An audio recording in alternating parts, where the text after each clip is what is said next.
As is said in entertainment arenas, this is the final call.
We're just about ready.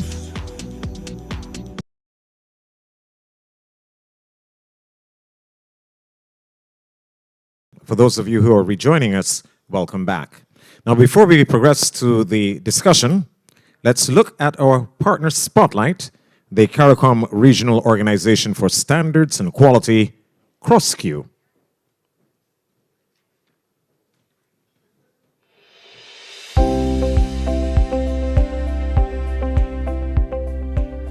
We have a new motto inside here that partnership is the new leadership.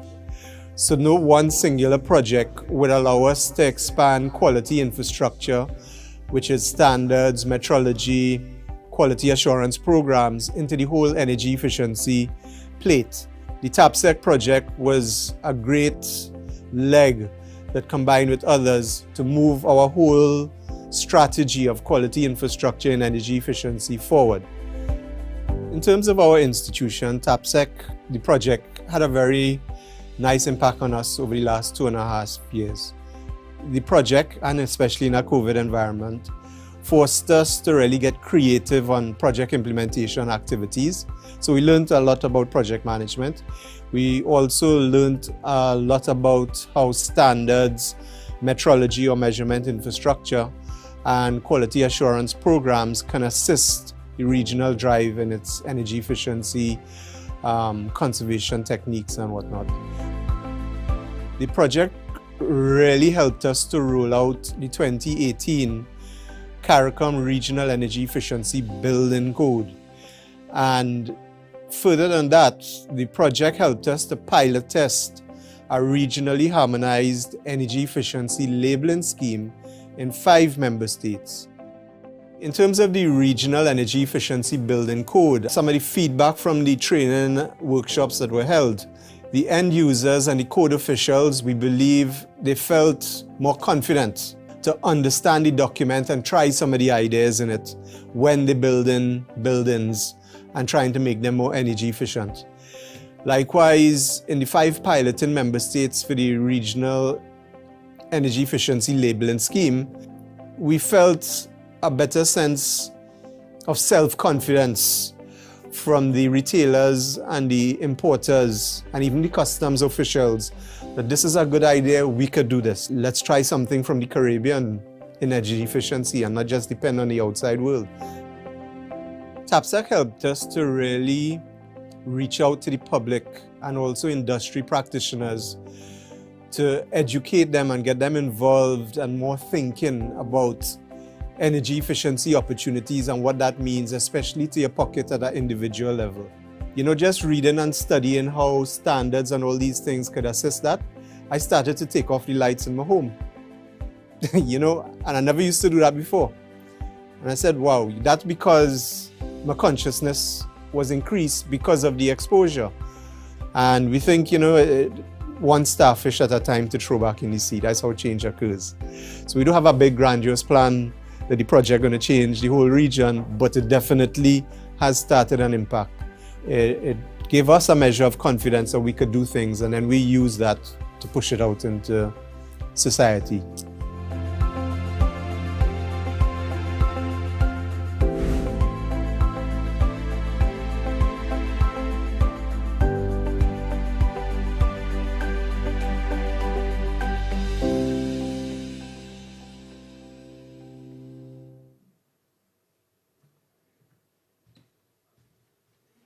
Interesting indeed. And so this leads us to look at the financing of the Caribbean energy transition towards climate-resilient energy systems. And to begin with another partner spotlight in the area of finance, the CARICOM Development Fund.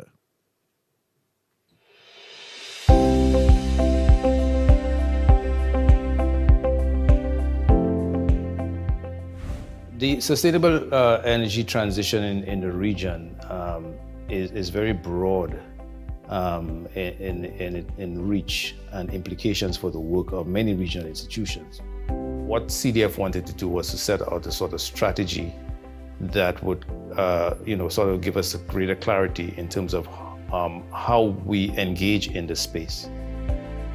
TAPSEC support has been critical to us in making our internal transition to delivering a new product and having a new service in the market for companies interested in renewable energy. The partnership with TAPSEC supported our work actually in 3 areas. There was the credit risk abatement facility, engaging the domestic financial institutions and targeting investments by SMEs. So an immediate impact is that you have greater access to finance, because you have financial institutions that better understand the renewable energy and energy efficiency business. They can tailor their lending to suit the cash flows. We provide a credit risk instrument, which for the time being takes the form of a partial guarantee to financial institutions so that they are incentivized to provide additional lending to SMEs. So that's on the, if you like, the supply side of the financing. But on the demand side, we also provide technical assistance grants to companies to develop their projects and to improve the bankability of their projects. A third element of that, which straddles both areas, they had a very good internship program with some young, graduates, the REAP program. That was a fantastic program. It has been a very, very productive partnership with TAPSEC. If it were not for projects like TAPSEC, the truth is we would be further behind than we are right now. So we have to really thank TAPSEC for helping to bring the region to the point that we've gotten. I think TAPSEC's work has been catalytic, and so we now have to take the next step and ensure that we multiply that impact of the good work that has been started.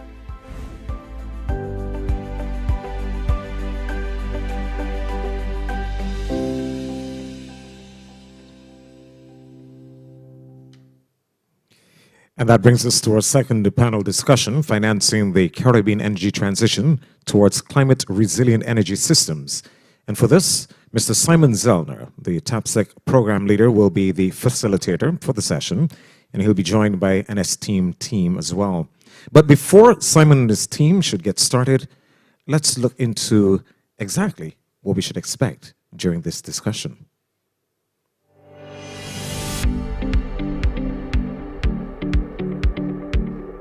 To realize the energy transition towards climate-resilient energy systems, the bankability of investment projects is key. A wide range of different financing options are available for sustainable energy projects in the Caribbean. However, the rate of implementation is still slow. We will discuss solutions to overcome financing barriers such as high project-related transaction costs during the preparation phase, financiers' risk perception and assessment, as well as the challenge with investment scale. The discussion will focus on concrete solutions to accelerate project implementation in the future. Welcome to Session 2, Financing the Caribbean Energy Transition towards climate-resilient energy systems.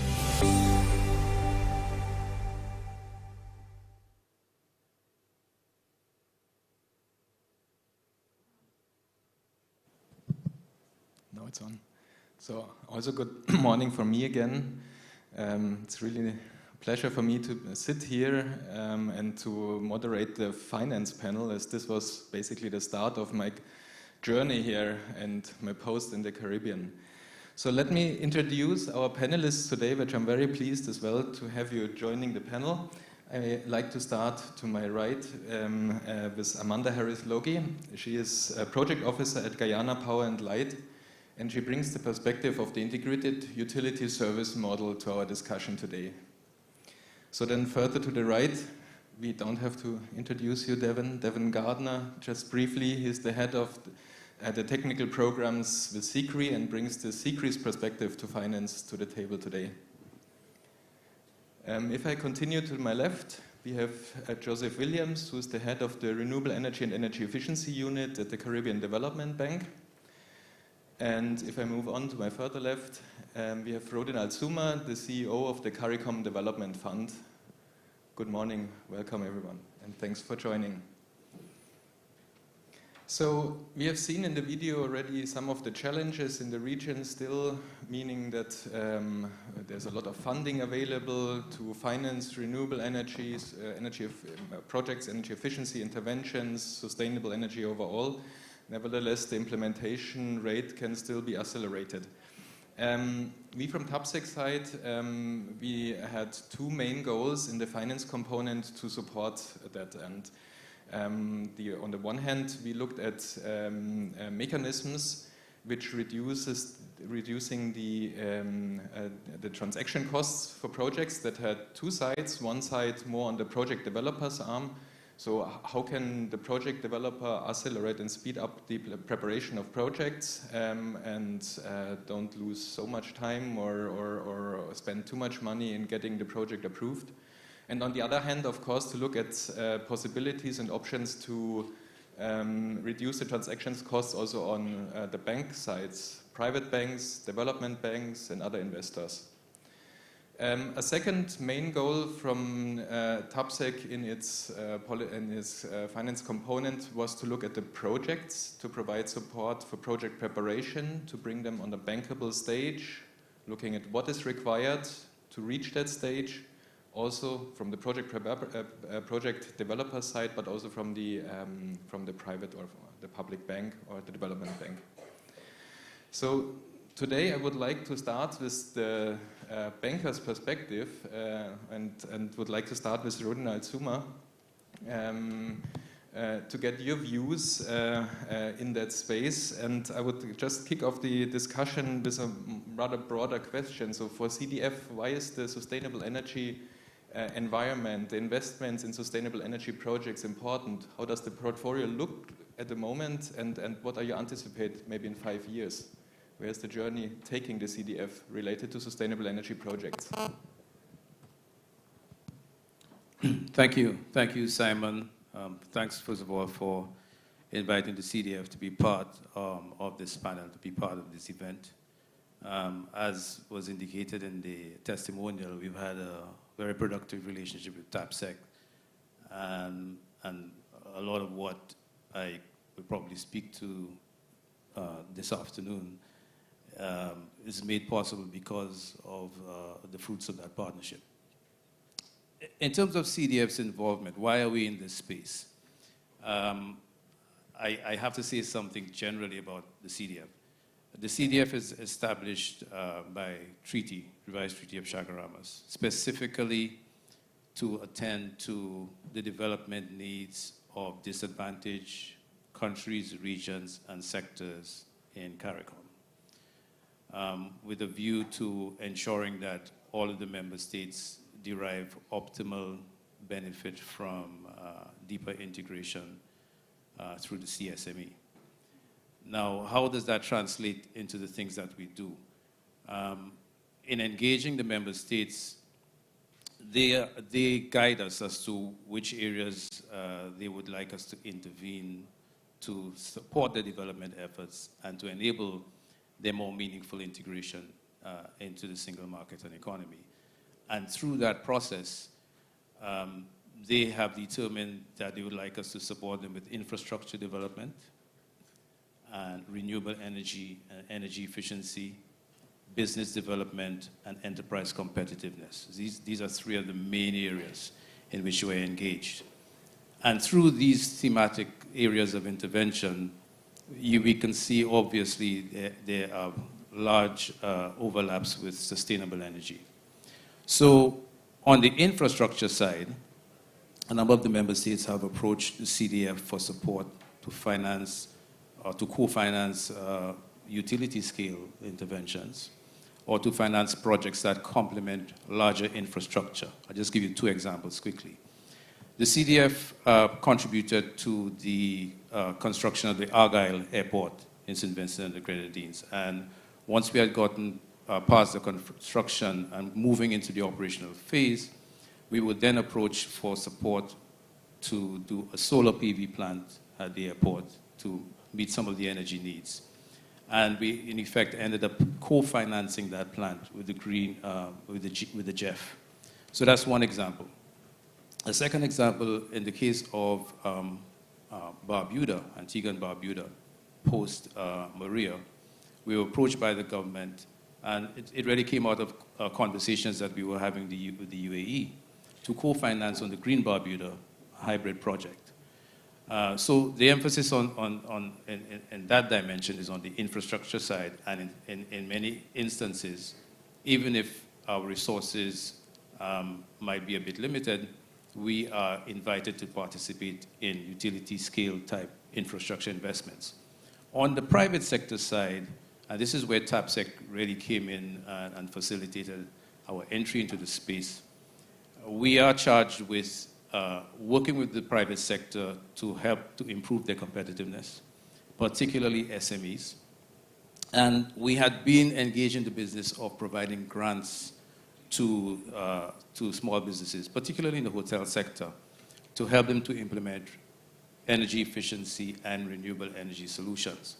But, you know, these grants and these projects come and they go, and you lose momentum if you don't have a system that allows for continuity and sustainability. So within the framework of the CSIRMs that we heard about earlier, and through our involvement with the Finance Working Group in that framework, we more or less carved out a space for ourselves to deal with this issue of access to finance by SMEs for renewable energy and energy efficiency, but we needed to do it in a sustainable way, in a market-driven context. So we came up with a comprehensive solution, which is the credit risk abatement facility that addresses both the demand and supply sides of the market. So in doing so, and I'm sure I'll have an opportunity to speak a little bit more about that. In doing so, we're able to address the mandates given to us by the community, where we would assist these SMEs to reduce their operating costs, since electricity costs are such a large percentage of their operating costs, and at the same time improve their competitiveness by working with them in the energy space. But what we did was to engage all of the partners in the ecosystem. So you spoke about transaction costs. So we are addressing transaction costs on the demand side and the supply side, building capacity and quality on the demand side and on the supply side through the craft to result in a pipeline of viable investments going through the local financial system. So we've come up with an instrument that allows us to address many of our mandates, and we are demand-driven, so we respond to the requests from the member states through country programs to help them on the infrastructure side, and we're going further to work directly with the private sector to address constraints faced by SMEs in dealing with the high cost of energy. Yeah, I see here already some similarities to the discussions we had in the policy panel a bit from the regional perspective. So regional organization providing now the support to the member states and really tailored to look what initiatives can be moved on there. Can I dig a little bit deeper here, especially as it relates to the credit risk abatement facility? Would you be able to give us a little bit more insights about the current state, or maybe the model first? How does it look? What is the current state, and where do you see the most potential? Where is it potentially leading to? Right. Yeah, so as I indicated, it is a complete model, a complete solution that addresses all of the actors in the ecosystem, from the demand side to the supply side and virtually everything in between. So the concept behind the model is you need to stimulate the demand for financing. So that's the market we're looking at. We're looking at the market for financing renewable energy and energy efficiency projects. So on the demand side, you work with the SMEs. We all know, and that was of course borne out in the consultations that we had in developing the product, that there is a latent demand for investment in these renewable energy and sustainable energy solutions. So how do you transform that latent demand into an effective demand? How do you transform an idea into a bankable proposition? So on the demand side, we recognize, as I'm sure all of us do, that these companies that have an interest really are not too sure where to go to get the services that they need to bring their projects up to bankability. So we decided that we needed to have a technical assistance pillar that provided all forms of technical assistance required by the SMEs to bring their projects to bankability. So that could include helping them with doing their pitch to the financial institutions, doing energy audits, choosing the appropriate technology, the appropriate scale. So what we've done is to engage energy service companies to provide those services. But we also work with individual energy service providers to provide those services to the companies. So we don't leave it up to chance. We have to ensure that the projects that go to the financial institutions are bankable. Then on the supply side, there is a perceived high risk of lending to these SMEs for these types of investments, particularly in certain sectors like agriculture, for example. So there are a couple of things that need to happen to address this situation. We need to close the gap between perceived risk and real risk. And one of the ways you need to do that is to provide information and knowledge through advocacy and sensitization to the banks so that they could better understand the space that they need to get into. Now, we won't be doing that on our own. This is work that CCRI does. This is work that the governments themselves do. So we do this in partnership. But where we really focus our efforts is in helping these financial institutions understand the pattern of returns on these investments, the pattern of cash flows, so that they could structure their lending in a way that is compatible with the savings that can be generated from these investments. So it makes it more comfortable for them to set up arrangements with the SMEs that will allow them to pay as they generate the savings. So that's one aspect of it. A lot of the officers in those banks do not really have, they might tell you that they do, but when you drill down, you realize that they don't. They don't have the skills to properly assess those projects. So we're looking to build capacity in the banks to do this. So we're working on the supply side, working with the banks. And one of the interesting things we've found going into this, our sense is that there was a lot of technical support required by the companies so they could understand the technology and what it takes to implement it and use it so that they could generate the savings. In our recent interactions with service providers, we realized also that they need assistance in bringing their projects to financial close. So we've been working with a finance catalyst more recently to provide that type of technical support to these companies. It's very interesting because I think I see us evolving the model to a situation in which we will have to engage more of these types of catalysts to ensure that the banks are comfortable with the projects that are brought to them. So I've kind of spoken maybe a little bit around the model a bit, but I'm kind of just, the experience is fresh in our minds because we're rolling it out right now. We've done it in St. Lucia, in Belize, we've gone into Dominica and Grenada. And the plans, and I think that speaks to one part of your question, is over the next few years to roll this out to all of the CDF member states so that we will see a very vibrant pipeline of projects from SMEs because they have the support to make these projects bankable. And we've created an enabling environment that makes the banks comfortable to provide that additional incremental lending to the SMEs. Thank you very much. I would like to ask a little bit more and hear a bit more about the project preparation, putting a project pipeline together, but maybe we can touch this with the other panelists then later. I think there are lots of experience around that on the stage as well. So let's move on, and I turn a little bit around to come to Amanda. Amanda, you have been so much involved in really looking at the future electric utility.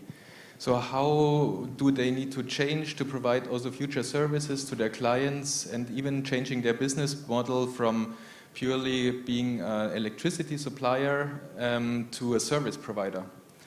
And I know that you have been very much involved in the electric utility in GPL in Guyana in defining and preparing the IUS model, the Integrated Utility Service Model.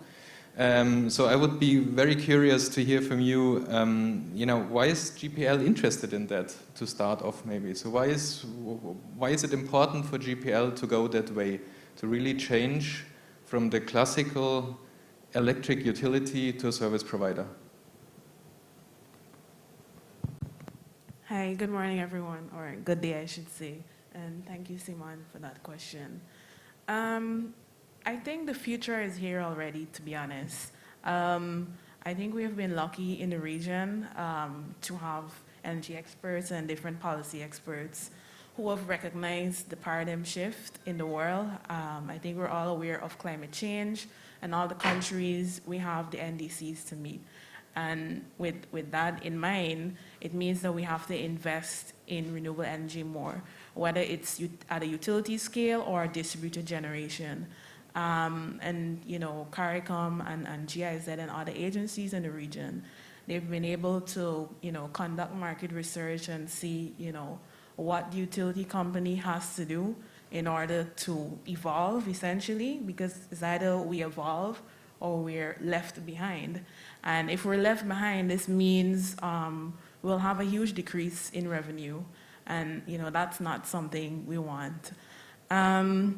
And this is something that we were attracted to at GPL because in Guyana we have an interesting situation right now. Many of you may have known of our booming oil and gas industry. So that means that we're predicted to grow by large amounts compared to other regions in the Caribbean. According to the IMF, we're due to grow by more than 40% this year. And traditionally in the past, as countries experience an economic boom, it means their carbon emissions increase. But because we have our NDCs to meet our national determined contributions, and according to the president, we want to decrease CO2 emissions by 70% from the grid by 2027. This means we have to make special effort in reducing our carbon emissions. And, you know, GPL can play a role by this, because to reduce our grid emissions, we either have to look at utility scale generation, but we can't focus on that alone. We have to invest in distributed generation.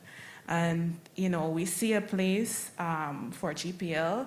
The market is wide open because it also means that we can have international companies coming into Guyana to form the same concept, an ESCO, and steal that opportunity. And we don't want that because we would lose out.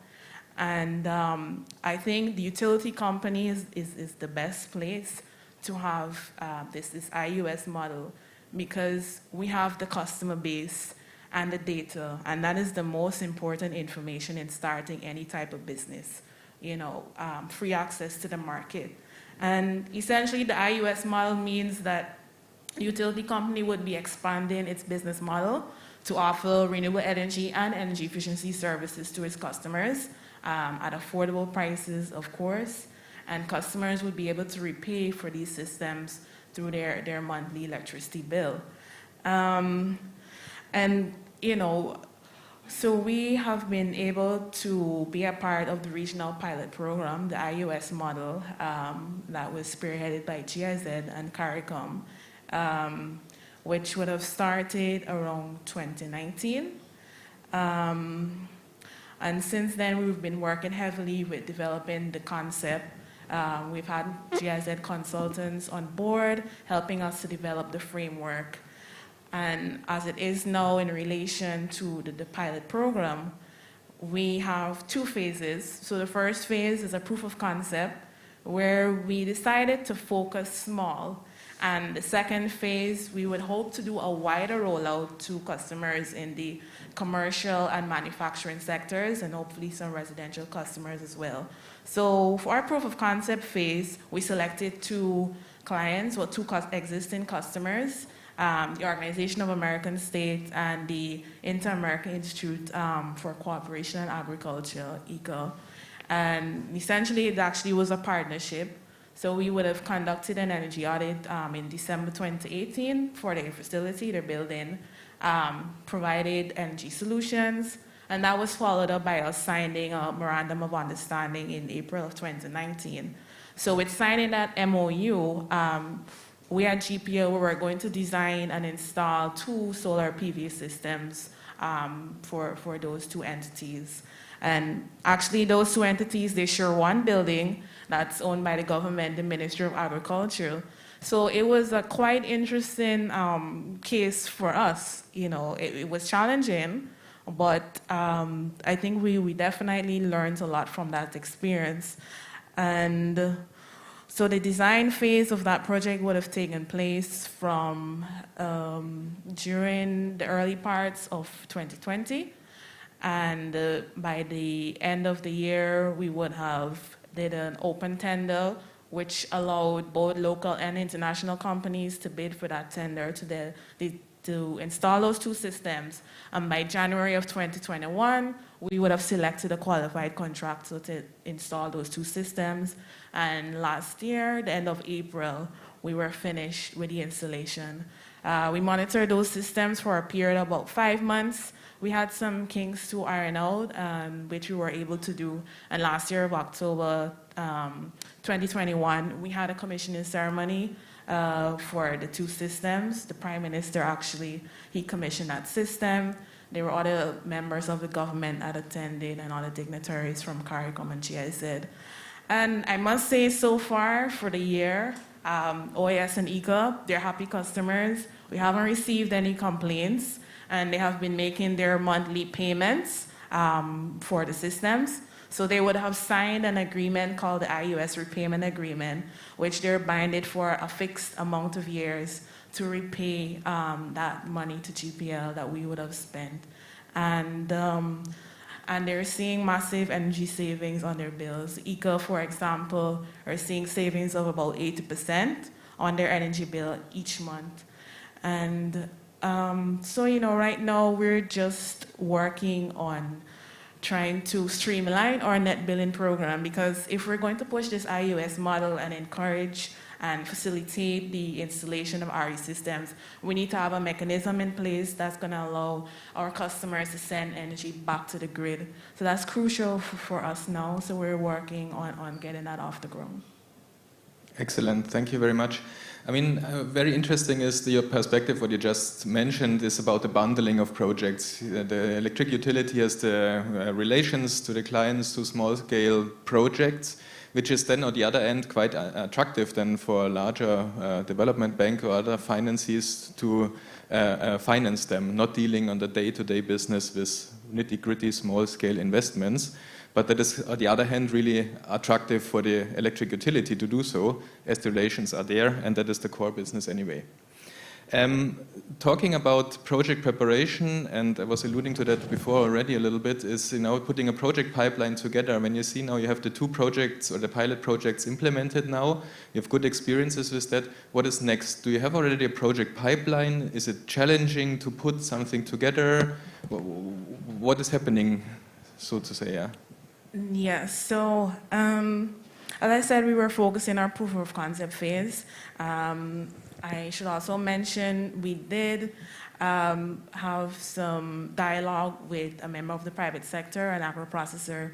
So we actually had hoped to install a PV system on their rooftop, but due to limited funds, we weren't able to. So that's something we would also want to complete, because, having it work in the private sector is extremely important, and in the agriculture sector as well. And apart from that, the phase 2 with the pipeline of projects, I think we would have had some GIZ consultants as well that would have conducted a market assessment throughout our customer base, and they were able to highlight different projects and segments of the customer base. So we have that to reference as well. Of course, some time has passed, so we will review those pipelines, and also being able to attend the IUS workshop yesterday and seeing how Barbados, they were bundling their packages too. So it's giving me some ideas of what we can also implement.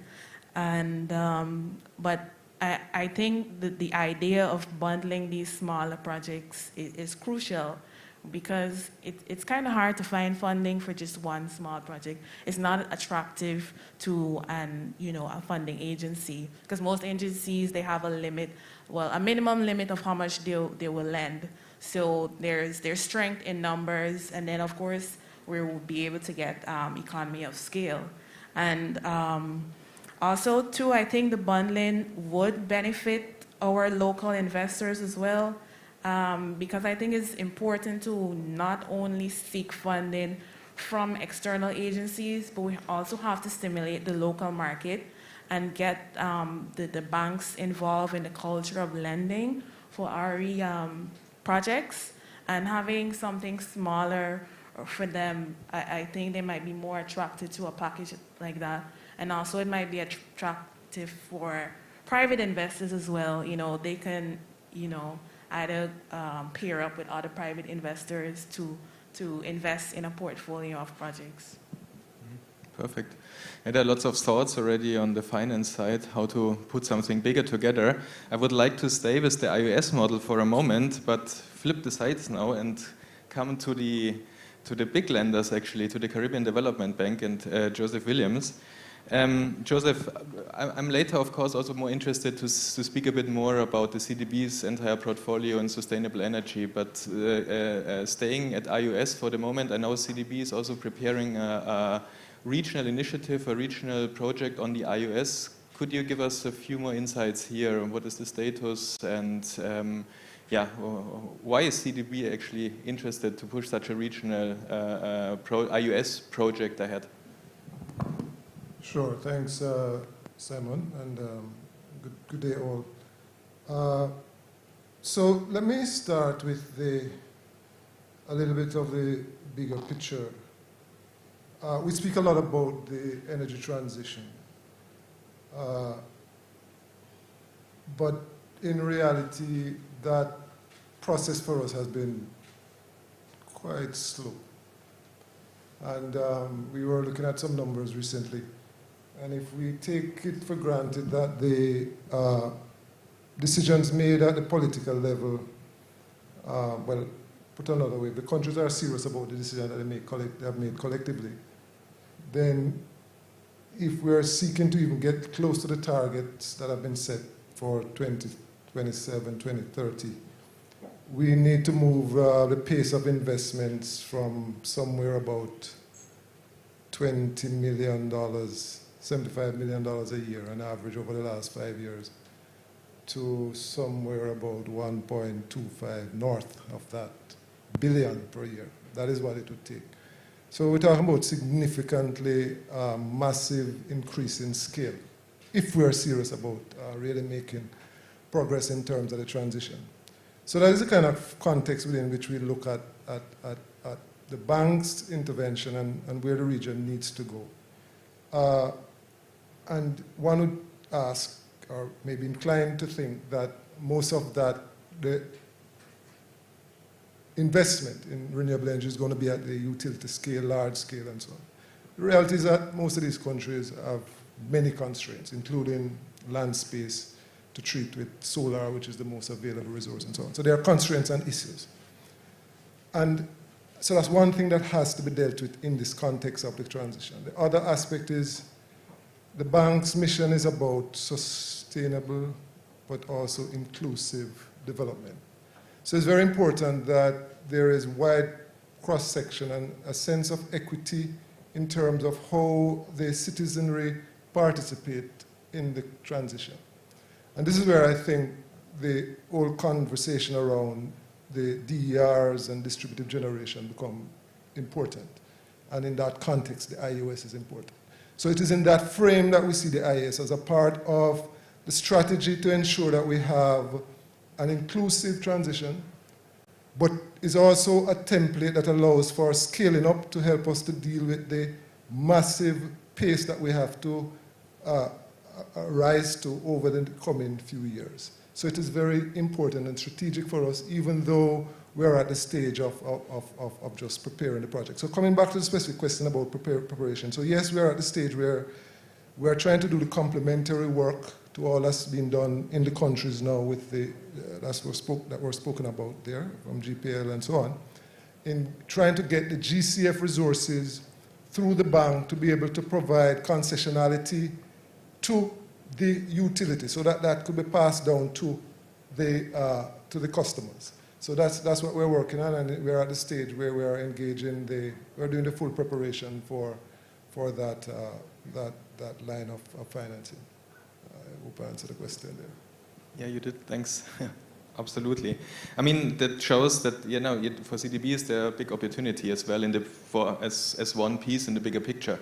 What you just said, and looking at the bigger picture now, I also know that CDB is revising the energy sector policy at the moment.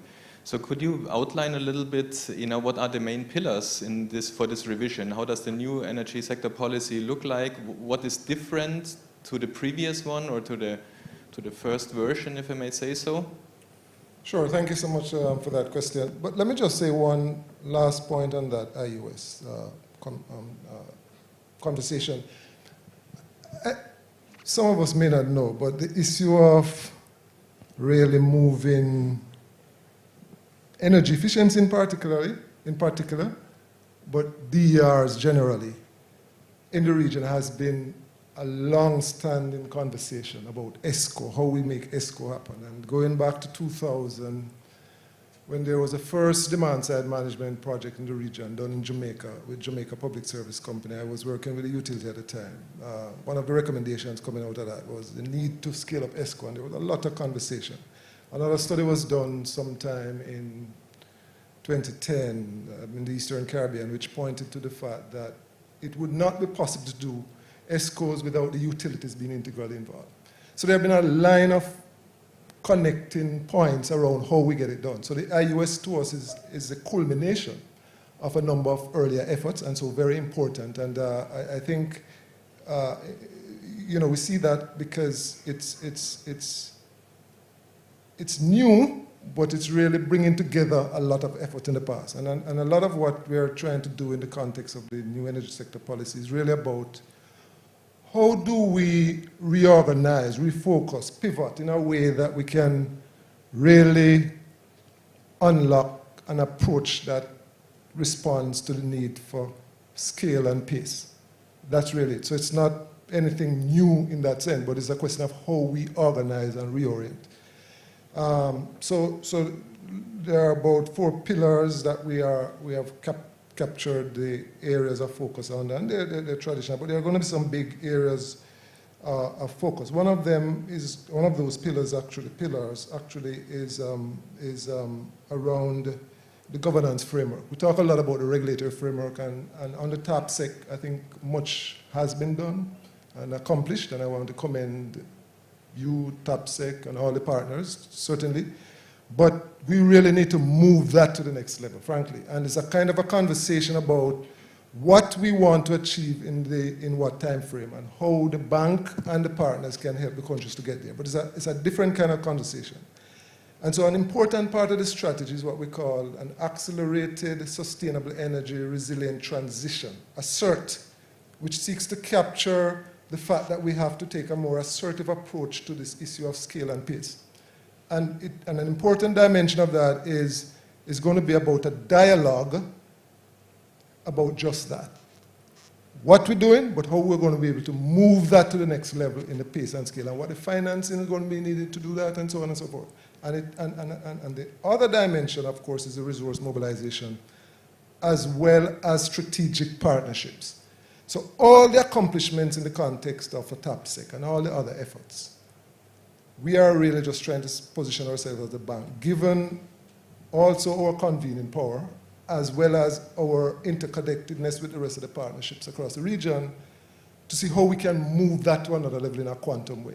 So I could spend some time to talk about it, but it's still in draft. We could talk about the elements of it, but it's still in draft. But just to give you a flavor of the thrust, and that is really going to be the thrust of the new sector policy, energy sector policy and strategy. Thanks.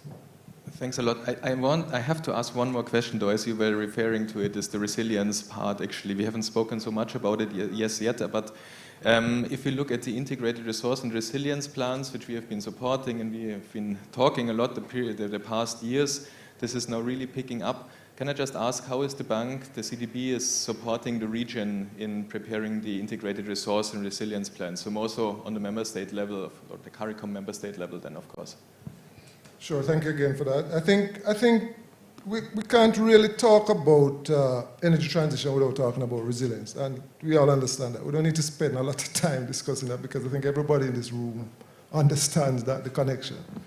And what is also true is that a lot of the renewable energy options are probably more vulnerable than some of the traditional options, if we really look at it seriously. And because of that, it's a serious conversation that has to happen, and strategy to deal with some of those realities. So bang on. But I mentioned the importance of the governance framework. And we see the IRPs, what we call them now, Integrated Resource and Resilience Plan, as opposed to just IRPs, which really is a global best practice now, moving away from the traditional way of how the utility look at expansion. Far more inclusive and utilizing the kind of tools that ensure that we are more pointed and targeted. So we see that as an important part of the governance architecture. So what we're saying here is, if we can, and we agree and support the target established by CARICOM, that all countries, and when I say countries, all our BMCs, CARICOM members and associated members, should have IRPs in place by 2023, or the end thereof. And those which have done some time ago should have them updated.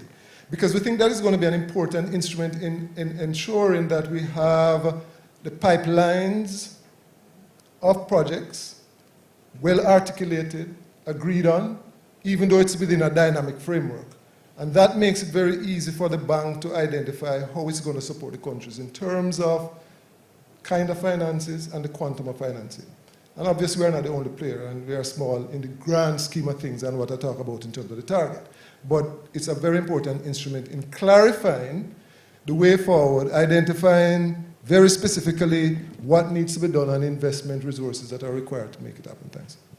Thanks a lot. Yeah, no, makes absolutely sense. Also the importance, and also not only from a banker's or from a financier's perspective, also for the member states to outline the pathway. I realize, Simon, I'm being a little bit indisciplined here, but sorry, you mentioned what exactly? So I meant to have mentioned also that we are now providing some funding support to SICRI, and I think that's a very important point to mention. So sorry to be disruptive, but I would be remiss not to mention that we're actually in partnership with SICRI, and we have an arrangement with SICRI where we try to support in a very seamless way some of the efforts there. And so we are supporting in the first phase somewhere about $750,000. I said million.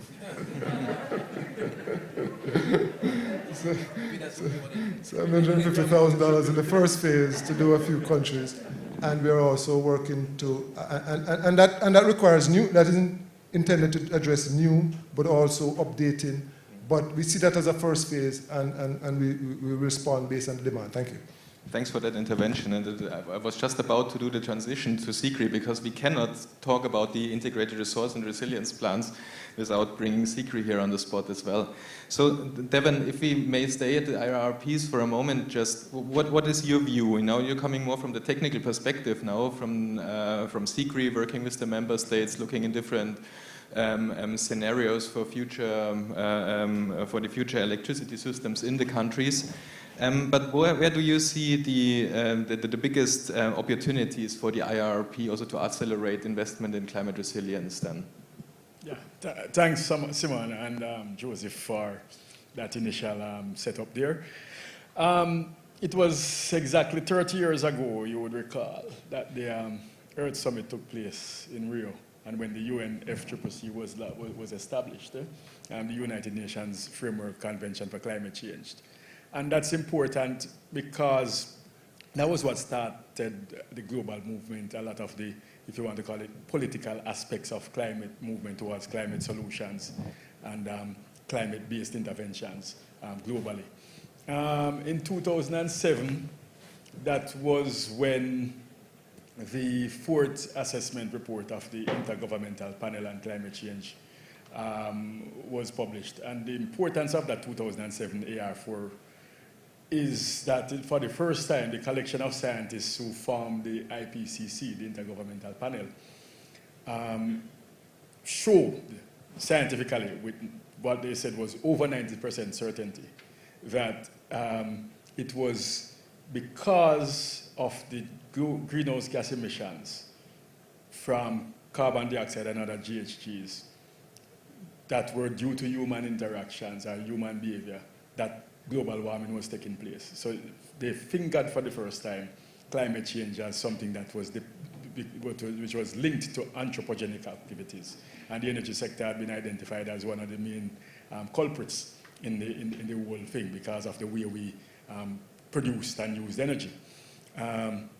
So that, of course, started quite a bit of, if you want to call it, transformations globally, least of which is a significant amount of work and effort that went into renewable energy technologies in an effort to seek to replace some of the fossil-based technologies, power generators and the likes, with renewable-based options, and of course efforts into energy efficiency applications and energy management measures. The importance of that, being referenced there, is that these externalities, to a large extent, had an impact on the CARICOM region, making the determination, to begin to move and shift towards cleaner sources of energy, especially renewable sources of energy and energy efficiency.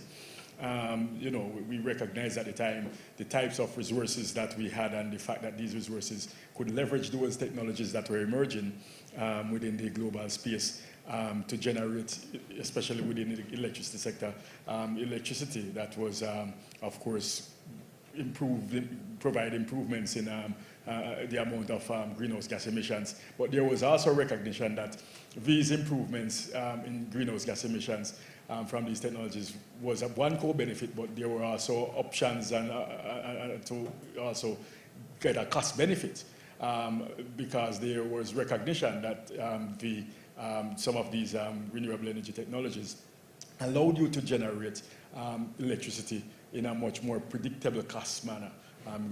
These weren't subjected to, of course, the vagaries of international oil prices, which we know have been volatile since the 1970s.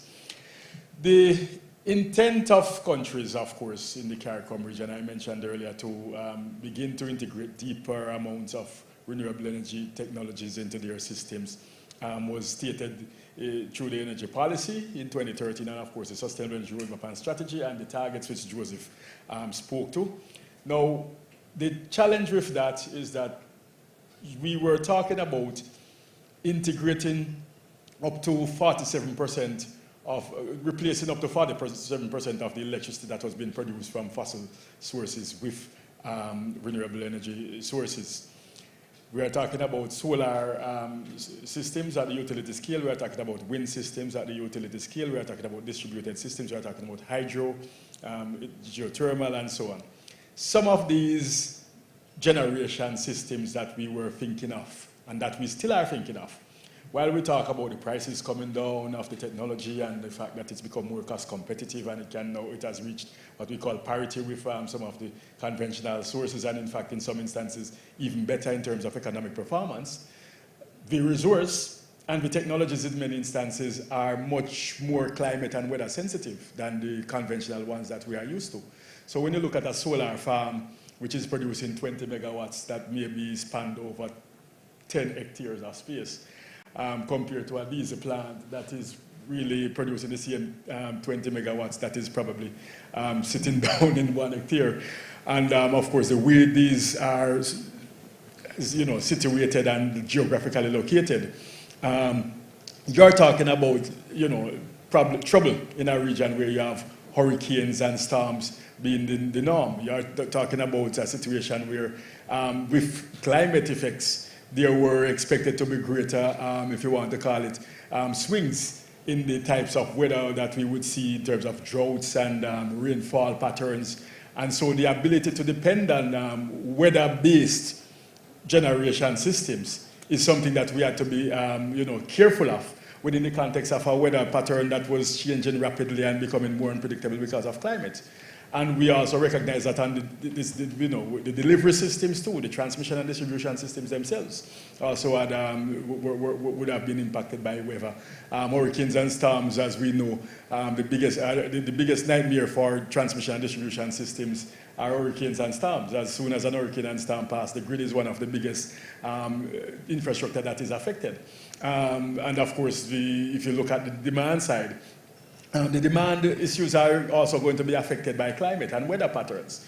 In a room where there's air conditioning, if you have warmer days, naturally or higher humidities, then obviously the air conditioning load will change because the amount of work that the air conditioning system will need to do changes depending on temperature and relative humidity and so on and so forth.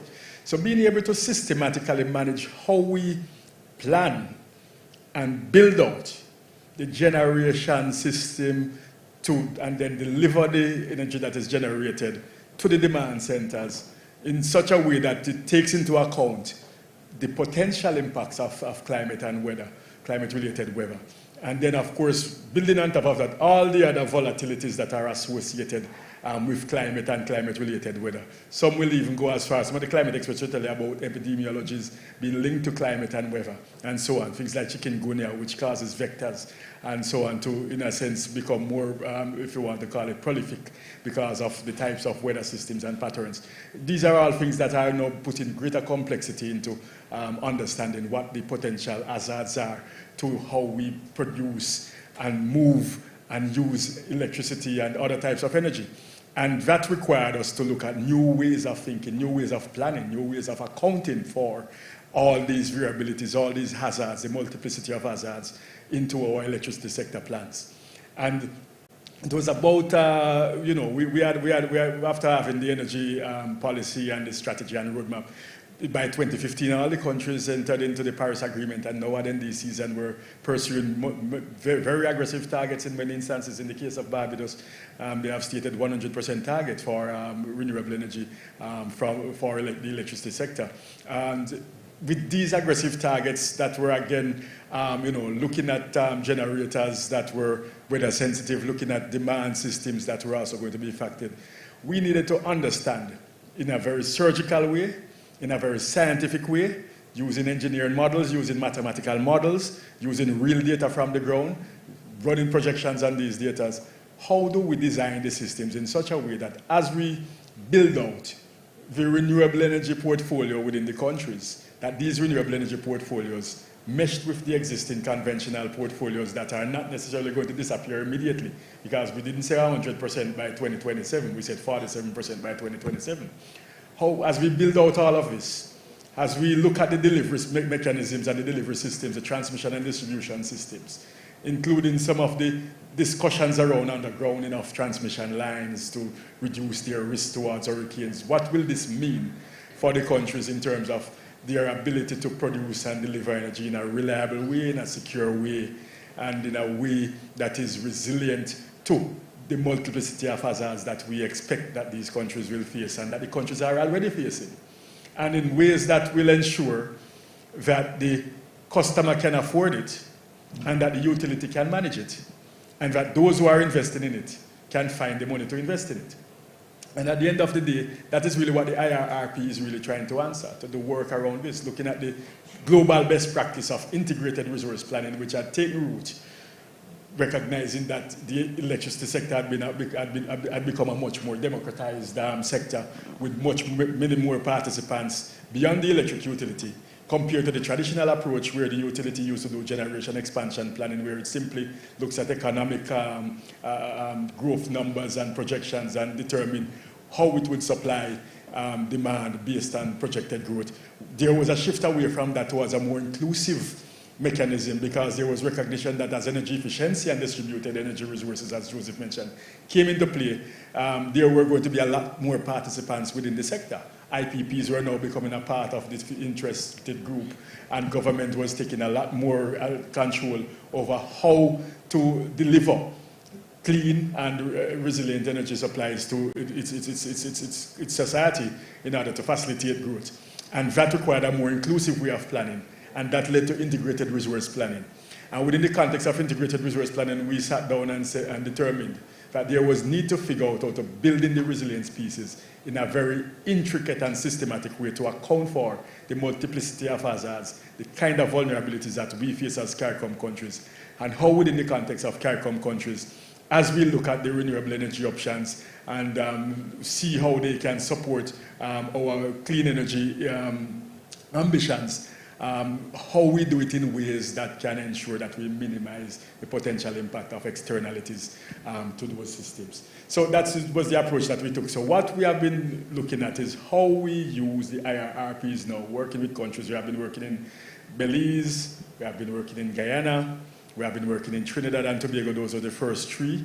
We are pretty close to finalizing those plans. By the next month or so, we would have those plans now available, hopefully in a public way, at least in redacted versions. We are working also in St. Kitts and Nevis to develop another plan. At this time, we are just about starting in St. Lucia and Suriname, with support this time from the CDB that Joseph mentioned. We have started the St. Lucia Suriname versions. So, by the end of this year, going towards that 2023 goal that, ministers had agreed to, had quoted in September 2020, that we need to look at IRRPs. They had agreed on a methodology that we had proposed to them at CARICOM level. We are Secretariat, CDB, CCRE, CIMH, which is the Institute of Meteorology and Hydrology, 5 Cs, and SEDEMA, sat in a room together, and Carolec sat together, and we all agreed on what approach and methodology should be utilized for IRRPs. And that methodology was approved in September 2020 by energy ministers. And ministers then said we should look at seeing how we can complete the IRRPs for countries as far as it's possible by 2023. And that's what Joseph alluded to. And as we seek to build that out, we are well underway. As I said, we are finishing 3 countries by the end of next month. We would have, by the end of the year, probably another 3 to add to that. And we should be able to work systematically throughout next year to get as close to completion of member states as much as possible by 2023. If not by December 23, all 15, we would be certainly very close to all of them. The advantage of having IRRPs is that A, as Joseph pointed out, we are bringing from that an investment plan, and the IRRP is not just simply going to be what we will leave it. There's going to be an investment plan that at the mesoscale speaks to what is going to be required for financing at country level. And when we are working with the institutions like the CDF and the CDB, at the macro scale there is the investment plan. At the mesoscale we're working institutionally with CDB and CDF and other institutions to help with determining how we can build out support for these institutions in financing portfolios.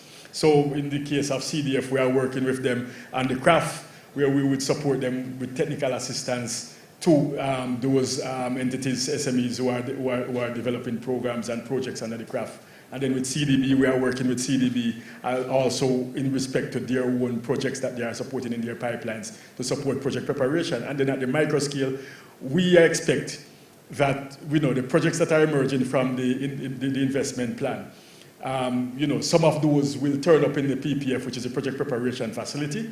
Within the context of the project preparation facility, the CCRE will be providing direct assistance at the project level to support the development of projects.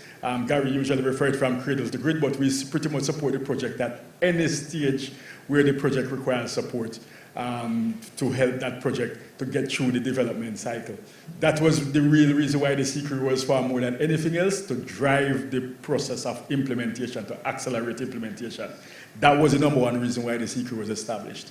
And we are not going to stray from that mandate of the acceleration of implementation. And we see the PPF as a main feature in how we will help to accelerate implementation, not just at an individual project level, but as I said, looking at larger portfolios, looking at the IUS portfolio as a mechanism, looking at the craft portfolio as a mechanism, but then again also working with large-scale utility projects, looking at very surgical and very strategic smaller projects, and of course looking at those projects which have social cohesion benefits, such as energy access projects and energy access programs. So we have portfolios that we are supporting with project preparation. What do we do with project preparation?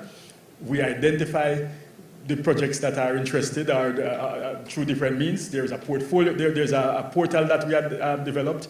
That portal was launched in November 2020 for the public sector. And for the private sector, and then there was a public sector portal that was launched in was it May 2021? Sharon will always remind me of the dates, but there were 2 different portals. The portal was launched that supports public and private sector projects. So project owners can apply through a portal that is existing within the CCRE Knowledge Hub, and through that portal they can go to the CKH link. They can put their information in, upload that information, submit that information to the CCRE. There's a mechanism through which we will run that project. We call it a project initiation process, to really assess the state of that project and then determine what kind of support that project would require for it to be developed from where it is to the stage where it is bankable and financeable. And that is an approach that we have taken. But we have also determined that we cannot simply sit down and await projects that come through the initiation process through the portal.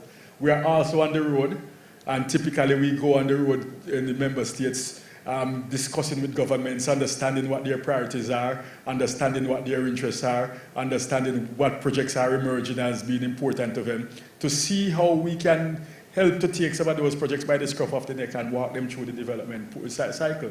Looking also on specific areas of needs, such as energy access in Belize, in Guyana, in Suriname, and handpicking and working with governments to provide concept proofs with the right kinds of socio-economic and socio-environmental models on how we can build out energy access projects within these countries, so that we can really get to the stage where we can have impactful results to show. Devin, thanks a lot for this run through everything. That was excellent. That really shows how long we work together, because I don't have to ask the second question anymore. or otherwise you have read the preparation very well. Thanks again, and thanks also because I wanted to ask about the project preparation facility, but you have answered that now already. I think that is also really a key feature and key delivery mechanism from CCRI provided, which comes maybe then after the IRRPs. Having different modalities available to the region, to the member states, supporting them and implementing them at the end. That's what we are all most interested in. And the one thing I would add, Simon, not again like Joseph, but the one thing I will add is that when all of this is done, what we do is to curate all the lessons and the learnings within the context of the Energy Knowledge Hub. So it's really the intelligence and the knowledge product that emerges is something that does not simply sit in a desk somewhere or sit on a computer somewhere, but it's something that is curated within the context of the Energy Knowledge Hub that every stakeholder who registers would be able to have access to and to understand how to utilize those results and those intelligence and those learnings in their own jurisdiction and their own situation. Yeah, absolutely. Thanks for that. So that brings us already to our final round now. I have just one question for everyone to wrap up. 1 hour is not much time. And I would continue with you, Amanda, already. So let's start with, coming back now what we started the session off with the IOS model. Where do you see the IOS model in Guyana, maybe the next 5 or 10 years, or maybe also, if possible, also on a regional level, yeah? Is this something where you see a big opportunity? Where is IOS in 5 years? Thanks, Simon. So I'll try to keep it short because I know we're beyond time.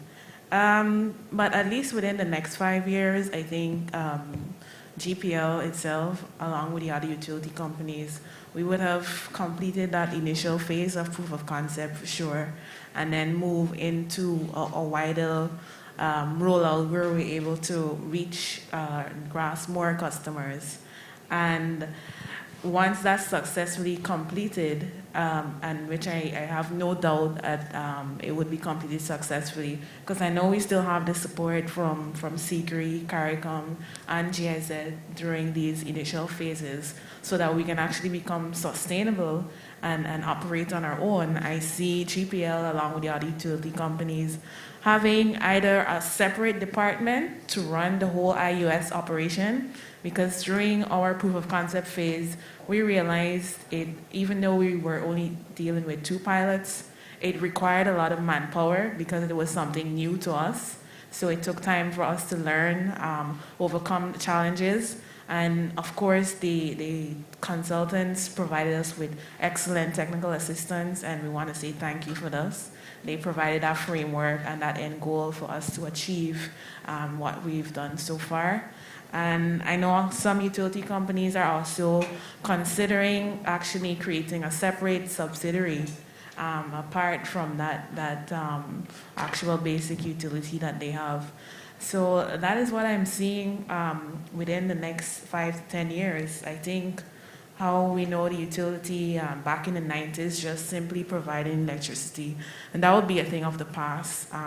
There will be multi-dimensional, offering RE, EE services, embracing the electric vehicle charging, the smart grid as well. That's something we're working on at GPL, demand-side management, and also a hidden benefit of the IUS model as well within that timeline is increased customer relationship. I know in the past and also now, when people hear about the electricity company, they look the other way because they think we're coming to take your money. But this program allows us to empower our customers to save energy and learn the benefits of investing in RE and EE. From experience, once we've had dialogue with different customers and we explain what the program is about, we actually gather their attention and they're alert and they want to hear what we have to say, because I don't think there's anything better in putting money back in people's pockets. Especially with the current economic climate, increase in fuel prices, increase in food prices. People want to hear how they can have extra money in their pockets. So we're definitely looking forward to building that customer-based focus program. And, it's a two-way, because we'll benefit as well with increased grid stability and decrease in operation costs on the back end. And, and we're definitely looking forward to continue to work with all of you in the room and all the regional organizations. Thank you. Excellent. That's really great to hear. Thanks, Amanda. I move on to my left now. Joseph, you're really a resource person in the region here. You have a lot of experiences and so on. If you look back a little bit, and if I may ask you, just give a brief answer, but what is, from your perspective, the most significant change between, let's say, 2015, 16 and now? What has changed in the finance landscape? What is really significant different to now? Thanks. I think it's difficult because you said significant. And I made a point earlier that we are really much slower than we would have wanted to be. But I would say, one, the availability of technical assistance resource across countries from various partners, not just CDB. That is significant. There are a number of initiatives which I think can help to de-risk or help to provide assessments as part of the whole project preparation. That is a big one, I think. We have done, well, they said finance, so but if I allow me just to migrate a little bit away from that, I think we have also seen significant movement in the area of capacity. We were very impressed, and I was privileged to participate in a training program funded by the bank and some other partners in Eastern Caribbean, where we had over 200 people certified in solar PV installation skill, well, they were certified to be able to do this kind of installation, which was important not only because it's training, but it's training at a level that allows them to be entrepreneurial or to, add to the value chain. But more broadly, I would say there is no more funding is available. I think in terms of concessional resources. Again, I'm not suggesting that it's anywhere near enough. I'm just saying compared to 2017, 2018. Even what we just spoke about here, we are now beginning to operationalize ESCO, because that's what IUS is about, in a manner that can be scaled across all countries. That is a very significant development, as I was trying to allude to earlier.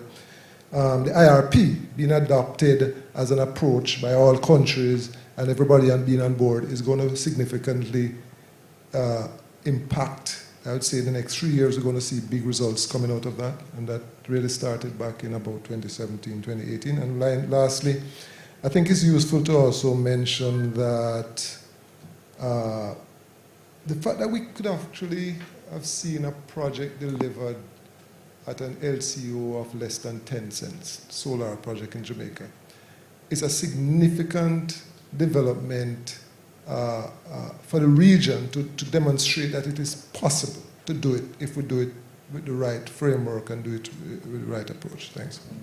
Thank you very much. So we see there are lots of opportunities. There's funding available. The prices are also going down. Rodinald, where are the opportunities now for you? Where do you see the biggest opportunities for the CDF within the next 5 years?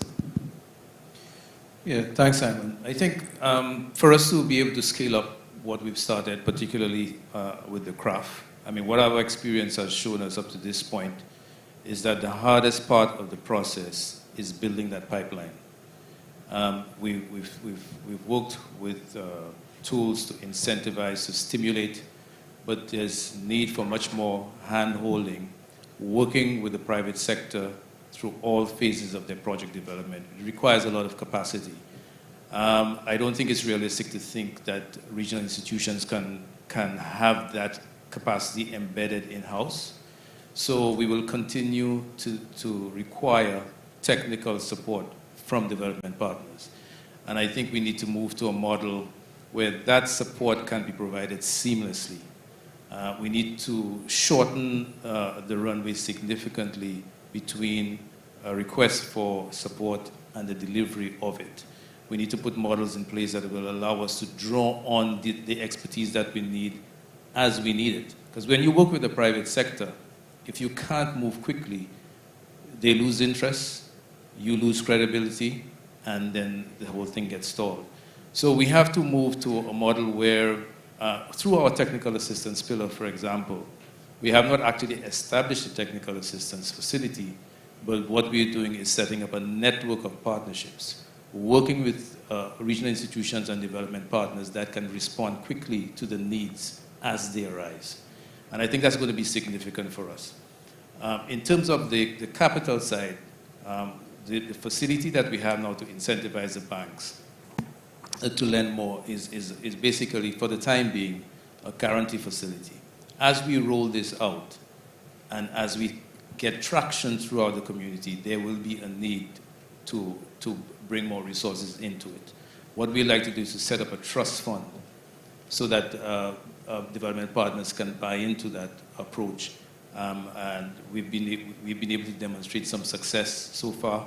We need to publicize that. We need to package this properly so we can attract more concessional financing to roll this out. Because you get a sense that there is a great interest. When you start speaking to the companies, they don't have much faith in the products and the services that are being made available to them. We've come to them with the promise that we have a comprehensive solution. They've started to buy into it. We need to be able to deliver on that promise. And that requires a lot of concessional financing, a lot of quick response mechanisms to be able to deliver to the private sector. That's where I would like to focus our attention. And once we can get that right, PPPs, I think, is another area we need to revisit. I know we've tried these before. There are a lot of investors that are looking to become part of, to invest in the transition. But the conditions need to be right. The structures need to be right. They need to be set up in such a way that the country's interest can be paramount, but the opportunity can also be clear for the private sector to come in. I think we need to spend more time getting those models right, because there's no way that using a purely public sector-driven approach, even supported by development partners, that we can reach the targets that we've set. So we have to find ways to engage the private sector, our domestic financial institutions, our SMEs, but also foreign investment in the transition. Excellent. That would have been a very good closing word, but I want to swap over now to Devin again. And Devin, last question, very similar to what I asked Joseph. You're also one of the key resource persons in the region here. I would like to ask you now, what is the significant difference for you from, when you look back 2015, 16, and now? What has changed, more so related to the finance landscape? And yeah, well, 1 minute, please. Yeah, thanks, Simon. So in November 2014, we were just for the first time introducing the secret to ministers of government in CARICOM. That was the first time it was tabled at all at CARICOM level. The first meeting of energy ministers to begin to discuss the secret in any significant way started in 2015. Fast forward to 2018, there was the secret fully established and an executive director employed. And fast forward to 2022, the secret is fully operational with a staff complement that is significant and that is already delivering a lot of services to countries and to institutions. The establishment of the secret, I think, as a center of gravity for energy implementation is something that I think should not be underestimated and underrated. It's a significant amount of capacity that is resided in one place. And when I say one place, not necessarily the Secretariat of the Secret only, but throughout its ecosystem that can be brought to bear, and a multiplicity of things that countries are doing and that institutions are doing. Within that context, I want to also point out a couple of other things, just to touch on some specificities of actions. The fact that there are utilities in the region who are not only implementing integrated utility services, but which are asking to be supported to implement integrated utility services, because there are utilities outside of those that are already in the program who are requesting to be involved. Is a huge thing. Utilities all over the CARICOM region now are talking about how it is that they can be supported to get involved behind the meter. Once upon a time, it was something that they did not want to even have a conversation about. The whole principle of homegrown risk abatement facility. There are not many examples of indigenous facilities, and the fact that we have CRAF as an indigenous risk abatement facility that was built and developed within the region with support, of course, from the TAPSEC and its donors is something that is significant, because typically most of those come from outside and then they fail and then they retreat and they disappear. And that's something that we have seen. And the last thing I want to point to, which I think is maybe the most important change that has happened, is the conversation, the narrative that has shifted away from the Caribbean is not a significant producer of greenhouse gas emissions, and therefore renewables are not appropriate for us, because we are not going to necessarily be making a significant amount of contribution to climate abatement, to one where there is recognition that the kind of flexibility, that diversification of the generation options that generation sources have, and the value that can have to both economics and resilience, climate resilience, and other types of resilience, the benefit of that to hedging against fuel prices, the value of that of hedging against different types of disruptions, the fact that there is recognition that renewable energy and sustainable energy in general is not simply a climate abatement issue, but a sustainable development issue, is one that is really transformative. Thanks. Excellent. There's nothing to add. Thank you very much. Thank you to everyone attending the panel today and listen to it, and also staying a bit longer, even if we are running a little bit behind our schedule, but we are still good. I'd like to thank you very much, all the panelists, not only for being here, more so to have been collaborating with GIZ so much and so closely during the last years. It was really excellent. We made a lot of contributions to the region, I think, together, and I really like to thank you for being always available and there for anything what needs to be tackled. Thanks again, and yeah, then I give the word back to the Master of Ceremony.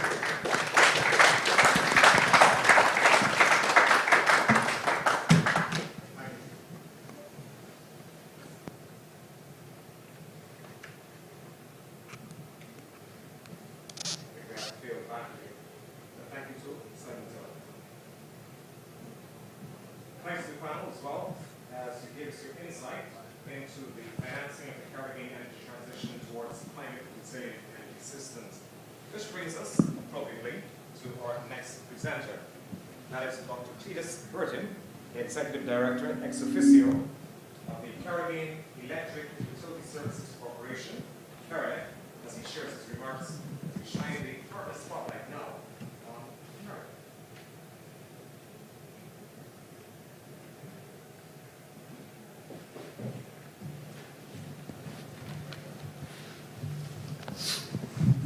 Good afternoon, everyone. I will be extremely brief. I understand I'm standing in the way between us and lunch, and so I had extensive remarks prepared that would have taken about 15 to 20 minutes.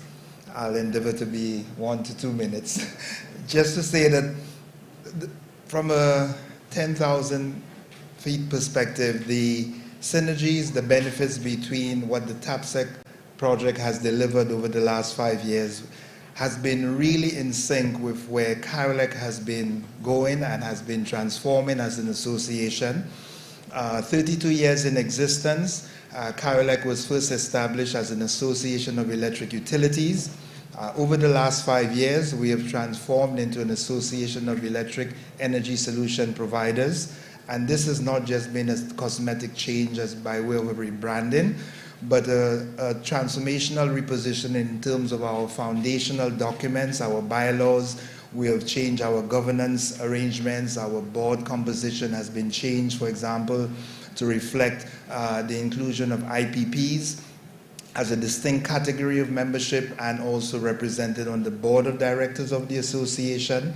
And so the byline of the association has changed from an association of electric utilities to an association of electric energy solution providers, which means that all of the components of the TAPSEC project, whether it's the IUS, whether it's IRRPs, and all of the things that we've been hearing about this morning really supports the transitioning of the sector, of the association, and of the individual member utilities, as you have just heard Amanda so eloquently articulated, the benefits to the individual utility members of Carolec, to our IPP members that we now have in this distinct category, 8 IPPs across 5 jurisdictions, and we have now extended even further to include an individual membership category that will take into account prosumers, PV installers, into the membership, the formal membership of Carolec. So in closing, just to say many thanks to TAPSEC for coming just at the right time in the transformation and repositioning of Carolec as a regional association,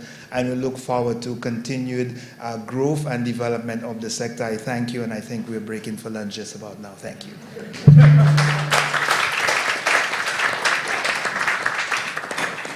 Thank you very much, Dr. Burton, Executive Director, ex officio of Carolec. And just to reconfirm what you've said, indeed, ladies and gentlemen, this brings us now to the end of session number 2 of our technical conference. We'll be breaking for 1 hour, 60 minutes, and that'll be downstairs. After which we'll return for our 3rd and final session of the technical conference, where we discuss energizing the Caribbean's data and information culture. We ask that the panelists for this session return about 20 minutes early so that you may be briefed, you may be mic'd up, and you'll be ready for the start of that session. Indeed, it is now officially lunchtime.